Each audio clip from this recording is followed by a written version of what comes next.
गणाचार्य श्री 108 विराग सागर जी महामुनिराज के चरणों में त्रिवार नमोस्तु नमोस्तु नमोस्तु। इसी के साथ सभी महानुभाव व जनसंतवाड़ी चैनल के दर्शकों को सादर जय जैन। आप देख रहे हैं जनसंतवाड़ी चैनल के माध्यम से प्रतिदिन शाम 5 बजे मन की बात मुनि श्री रंजन सागर जी के साथ का कार्यक्रम दिखाया जाता है। आज के कार्यक्रम के पुण्याजक परिवार श्रीमती दिव्या जैन, श्रीमान कमल कुमार जैन, उप मंत्री श्री दिगंबर जैन समाज बड़ा मलेरा एवं समस्त परिवार सूरजपुरा वाले बड़ा मलेरा जिला छतरपुर मध्य प्रदेश ने यह सौभाग्य प्राप्त किया है। इनके सौभाग्य की जनसंतवाणी परिवार अनुमोदना करता है। इसी क्रम में चलते हैं मुनिश्री के चरणों में और करते हैं त्रिकाल नमोस्तु। हे स्वामी नमोस्तु नमोस्तु नमोस्तु। यहाँ पर सर्वप्रथम प्रश्न स्नेहा जैन बड़ा मेलहरा जिला छतरपुर मध्य प्रदेश से आया है कि हे गुरुवर, हमारे नगर में चौमासा हो, उसके लिए हमको पुरुषार्थ करना चाहिए या फिर पुण्य की आवश्यकता होती है? ओम शांति। देखिए, दोनों की जरूरत होती है। जब जीव का पुण्य होता है, समाज का पुण्य होता है, तो वो पुरुषार्थ करता है। जब पुण्य नहीं होता तो वो पुरुषार्थ भी नहीं करता है। पुरुषार्थ भी तभी करता है जब पुण्य होता है। इसलिए पुण्य को बढ़ाओगे, पुरुषार्थ भी होगा। जब जीव का साता कर्म का उदय होता है तो पुरुषार्थ अपने आप करने का भाव होता है। जैसे कहते ना कि दिमाग से पैसा कमाया जाता है कि मेहनत से पैसा कमाया जाता है। पैसा दिमाग से कमाया जाता है, दिमाग पुण्य से आता है।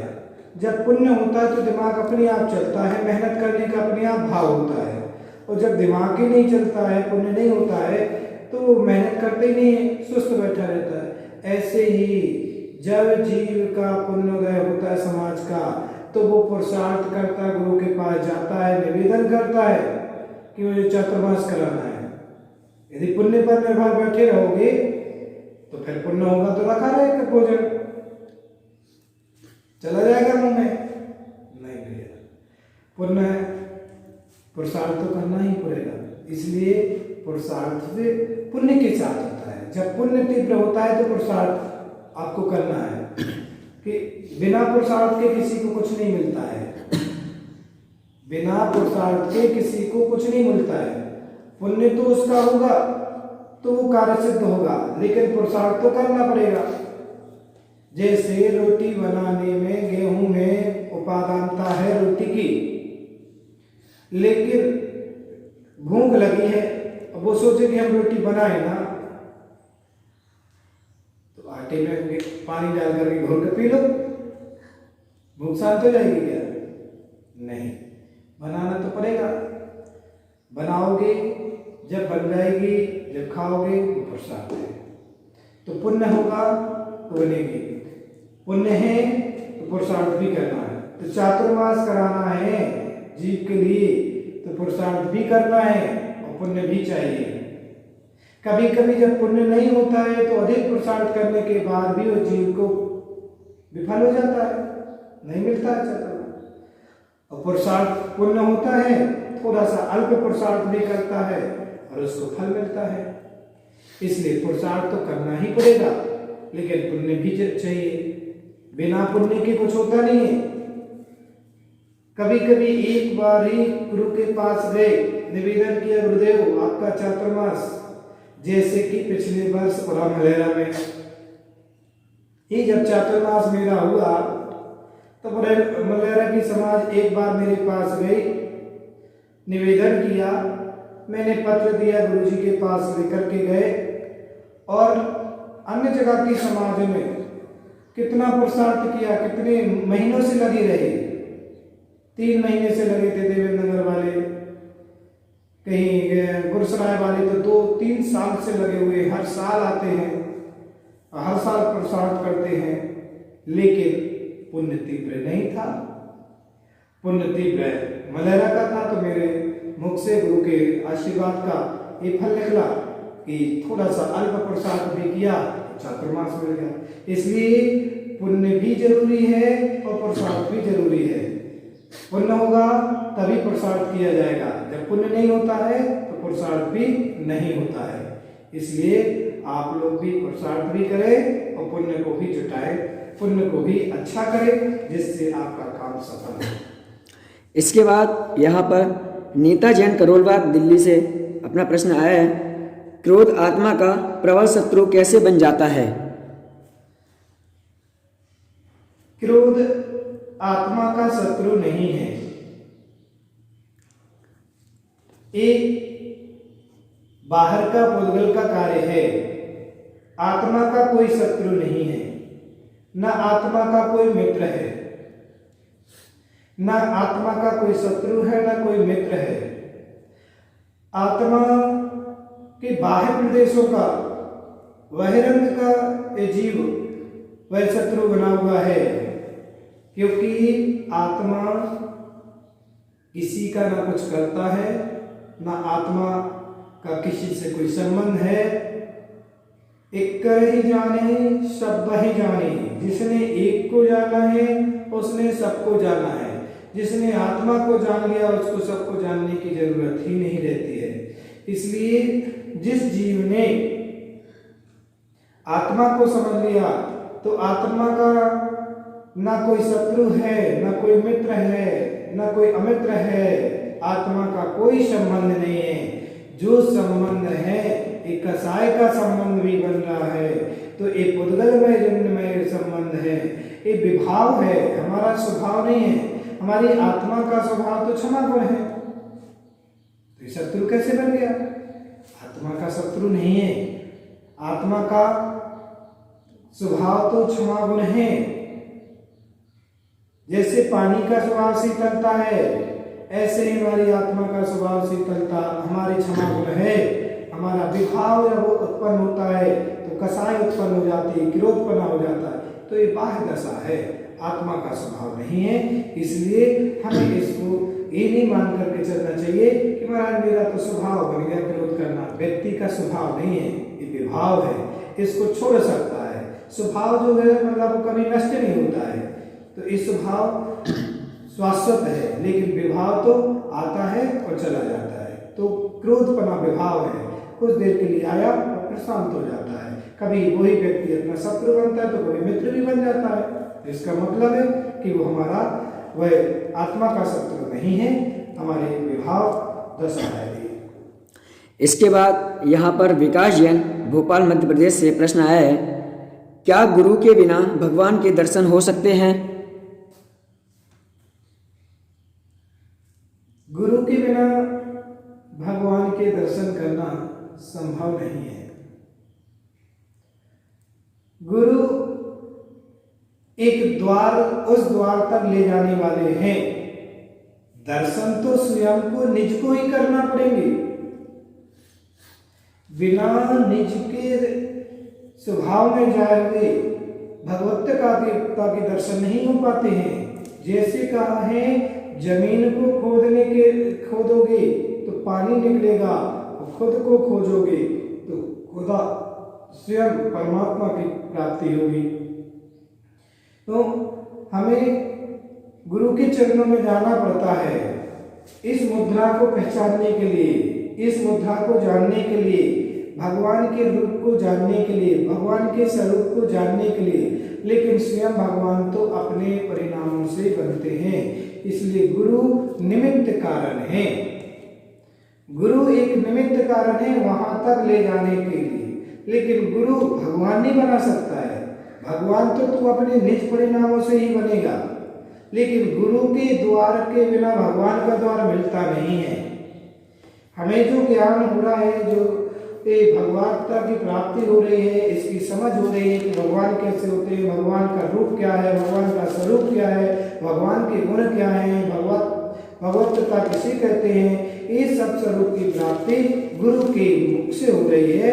गुरु के चरणों में जाकर के, गुरु के पास बैठ करके गुरु के मुख से सुनते हैं, तभी इसके स्वरूप की प्रभुति का पता चलता है। इसलिए गुरु हमारे एक निमित्त कारण है मोक्ष मार्ग के, भगवान के द्वार तक ले जाने के। बिना गुरु के द्वार पहुंचे भगवान के द्वार पर नहीं पहुंच सकता है।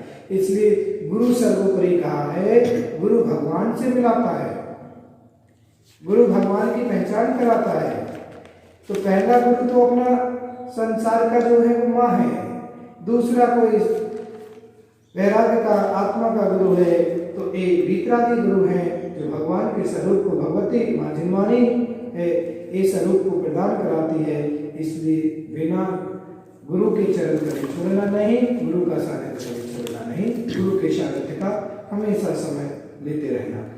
इसके बाद यहाँ पर प्रदीप जैन सायगढ़, जिला सागर, मध्य प्रदेश से प्रश्न आया है। हे गुरुवर, हम मंदिर में पूजन अभिषेक को जाते हैं तो जो भैया जल द्रव्य इत्यादि बनाते हैं, यदि वो द्रव्य बना रहे हों और उनसे कोई आकर कह दे कि आपके यहाँ सूतक हो गया है और वह तुरंत वहाँ से सुनकर चले जाएं, तो क्या हम उस जल द्रव्य सामग्री को उपयोग में ले सकते हैं? देखिए, पहली बात तो यह है कि जब वो मंदिर में आ चुका है तो उस समय उसको सूतक पातक उस समय नहीं लगे। और दूसरी बात, उसने सुन लिया है कि कोई सूतक पातक हो गया है तो वो मंदिर से बाहर निकल जाता है, सामग्री का उपयोग कर सकते हैं, इसमें कोई दोष नहीं है, क्योंकि सामग्री जो बनाई थी उस समय उसको नहीं पता था, उस समय उसको जानकारी नहीं थी, और उस समय वो घर पर भी नहीं था, मंदिर में था, इसलिए उस समय सामग्री उपयोग कर सकते हैं, जल भी उपयोग कर सकते हैं, द्रव्य सामग्री भी उपयोग कर सकते हैं। और यदि उसने सुन भी लिया है कि कोई सूतक पातक हो गया, भगवान का अभिषेक पूजन कर रहा है, तब भी वो कर सकता है। क्यों कर सकता है? वो पहले मंदिर में आते साथ पहले एक मन में विचार कर ले, जब तक मैं मंदिर में हूं, जब तक घर का त्याग, घर से ममत्व भाव, तो वो भगवान की पूजा भी कर सकता है, अभिषेक भी कर सकता है। फिर निर्मत होकर के अपने भगवान की भक्ति में बैठा, भगवान के चरणों में बैठा, उस समय घर की चिंता नहीं, इसलिए वो उस समय अभी सामग्री अशुद्ध नहीं हुई है, सामग्री में अशुद्धता का भाव नहीं है, वो शुद्ध परिणामों के भाव का था, उस समय यूज कर सकते हैं।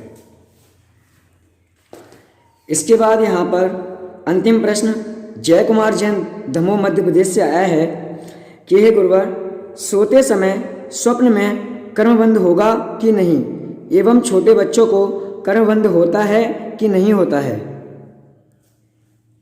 देखिएगा, चाहे सोते में हो और चाहे जागते में हो, चाहे ज्ञान में हो चाहे अज्ञान में हो, कर्मबंध तो होगा ही होगा। मुंह में मिश्री का दाना गया तो आपका मुंह मीठा हुआ कि नहीं? मीठा हुआ, मिठासपना आया।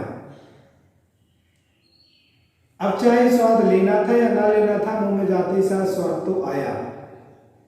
ऐसे ही चाहे तुम जाग कर करो चाहे स्वप्न में करो, कर्म तो कर्म बंद होगा ही होगा। चाहे जान करके करो चाहे अनजान में करो, दोनों में कर्म बंद होगा। आप भले ही सो रहे हैं लेकिन अशुभ आपके स्वप्न दिख रहे हैं, अशुभ स्वप्न को देख रहे हैं, तो आपको वहां कर्मों का बंध हो रहा है। कर्म में, सिद्धांत में यहाँ पर कोई भेद नहीं है, न दिन न रात का। यहाँ तो न अज्ञान न ज्ञान, यहाँ तो कर्म भेद सबके लिए एक समान है। चाहे जाग करके करो चाहे सो करके करो, चाहे बच्चे करे चाहे बड़े करे, बस इतना जरूर है कि 8 साल के पहले बच्चे यदि कोई कर्म करते हैं तो उनका दोष अधिक माता पिता को लगता है, क्योंकि उस समय ना समझ है। दोष तो बच्चे को भी लगेगा लेकिन अधिक मात्रा में माता पिता को लग रहा है। इसलिए माता पिता को चाहिए कि बच्चों को सम्यक शिक्षा दें, अच्छे संस्कार दें और उनको ज्ञान दें।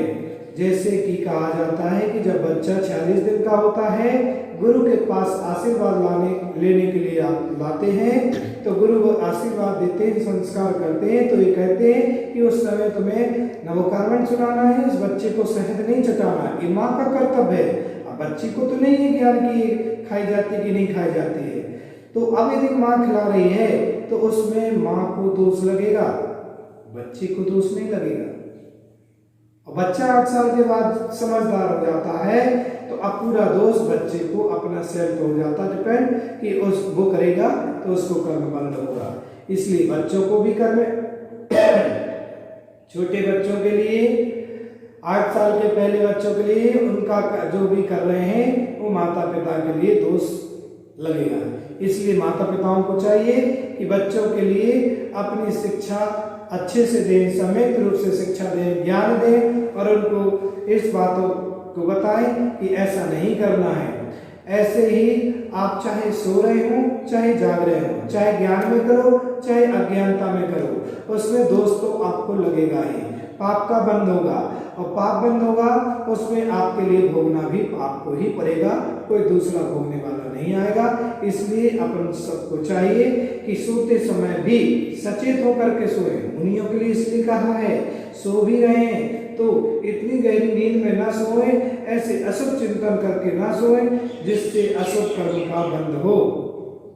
यदि कोई स्वप्न देखा भी है अशुभ तो सुबह वो प्रायश्चित करते हैं कि भगवान मैंने ऐसा स्वप्न देखा है, तो वो तुरंत प्रायश्चित करते हैं क्योंकि दोष तो उनको भी लग रहा है। जब तीर्थंकर प्रगति का बंद करने वाले जीव के लिए भी कर्म नहीं छोड़ता है, वहां भी कर्म बंद होता है, और जब मुनिराजों को कर्म बंद नहीं छोड़ता वहां भी कर्म होता है, तो सामान्य श्रावक के लिए तो कर्म बंद होगा ही होगा। इसलिए कर्म सिद्धांत को अच्छी तरह से पढ़िएगा। कर्म सिद्धांत के 148 कर्म पद्धतियों को जानिए और समझिए कि कर्म कहाँ कहाँ कैसे कैसे कर्मों का बंध होता है, जाने में भी होता है और अनजाने में भी होता है। हम भले लेकिन कृत कारित अनुमोदना, जैसे कृत करो चाहे कार्य दूसरे से करवाओ चाहे किसी की अनुमोदना करो, अनजाने में भी किया हुआ पाप आपको ही दंड होता है। जैसे कि यहाँ पर उदाहरण में ऐसे उदाहरण मिलते हैं बहुत सारे कि स्वयं को नहीं पता था,